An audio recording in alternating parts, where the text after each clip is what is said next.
Hello बच्चों। आज हम पाठ क्रमांक 3 में सुंदर कौन इस कहानी को समझेंगे।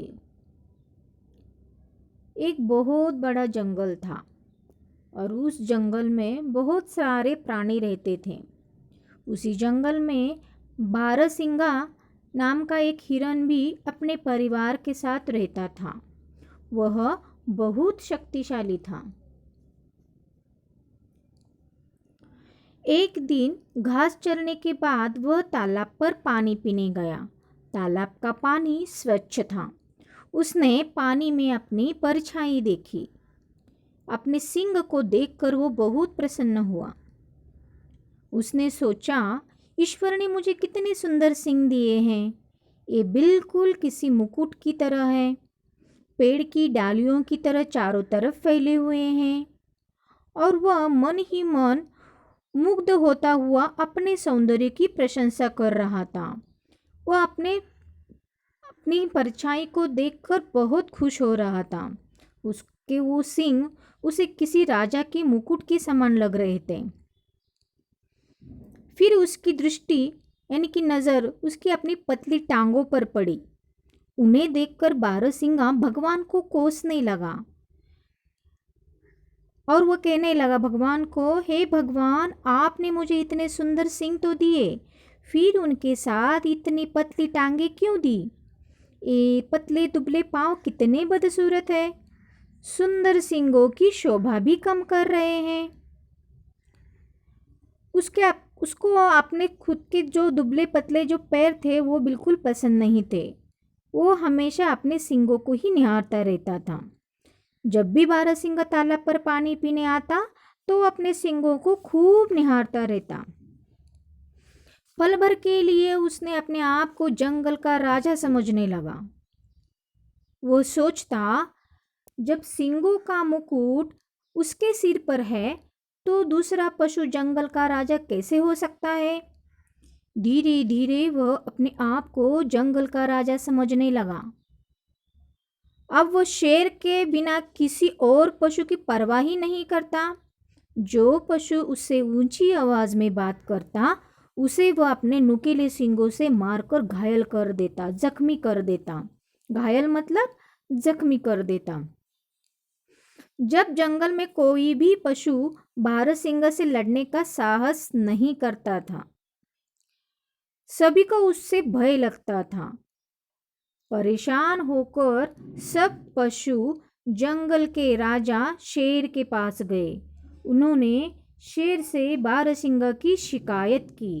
उन्होंने कहा, महाराज, एक बारहसिंगा इतना घमंडी हो गया है कि उसने सबकी नाक में दम करके रखा है। आप हमारे राजा हैं, आपका कर्तव्य है कि आप हमारी रक्षा करें। फिर शेर ने सभी पशुओं की बात सुनने के बाद कहा, आप लोग बिल्कुल चिंता न करें, मैं शीघ्र ही उस बारहसिंगे का दिमाग ठीक कर दूंगा। ऐसा कहकर शेर ने चीते से कहा, मैं तुम्हें आदेश देता हूं कि तुरंत जाओ और बारहसिंगे को बुलाकर मेरे पास लाओ। फिर चीता दौड़कर बारहसिंगा के पास गया और उससे कहने लगा, हमारे राजा शेर की आज्ञा है कि तुम अभी मेरे साथ चलकर उनके सामने उपस्थित हो। बारहसिंगा क्रोध में बोला, देखती नहीं हो, अभी मैं काम कर रहा हूँ। जब काम समाप्त हो जाएगा तब आ जाऊंगा। चीता उसे डांटते हुए बोला, अरे मूर्ख, तेरा इतना साहस कि तू राजा की अवहेलना कर रहा है, आज्ञा नहीं मान रहा है। ठहर, मैं तुझे अभी मजा चखाता हूँ। और चीता बारहसिंगे पर झपट पड़ा और दोनों में क्या हो गई, लड़ाई शुरू हो गई। बारहसिंगे ने अपने नुकीले सींगों से चीते को बुरी तरह घायल कर दिया। चीता किसी तरह जान बचाकर शेर के पास आया। उसने शेर को सारा किस्सा बताया। फिर शेर आग बबूला हो गया। उसने बारहसिंगे को दंड देने का निश्चय किया। दंड मतलब सजा देने का निश्चय किया। फिर शेर दहाड़ता हुआ बारहसिंगा के पास गया। बारहसिंगे ने जब शेर को देखा तो डर के मारे भागने लगा। शेर ने उसका पीछा किया, परंतु बारहसिंग को न पकड़ सका। शेर थक कर चूर हो गया, अब विश्राम करने लगा। बारहसिंगा दूर से शेर से बोला, मैं पहले तुमसे डरता था, परंतु आज तुमको भी देख लिया। जिस तरह मैंने अपने नुकीले सींगों से चीते को घायल किया, उसी तरह तुमको भी घायल करूंगा। आज से जंगल का राजा तुम नहीं, बल्कि मैं हूं। मैं तुम्हें आज्ञा देता हूं कि यहाँ से भाग जाओ। शेर अब तक विश्राम कर चुका था। वह उठा और क्रोध से दहाड़ा, परंतु इस बार उसके सींग झाड़ी में फंस गए। उसने बहुत प्रयत्न किया, परंतु उसके सींग निकल न सके। अब उसकी समझ में आया कि जिन सींगों पर उसे घमंड था, वही उसकी मृत्यु का कारण बन रहे थे। बारहसिंगा घबराहट में पैर पटकने लगा। उसके मजबूत पैरों से झाड़ी टूट गई।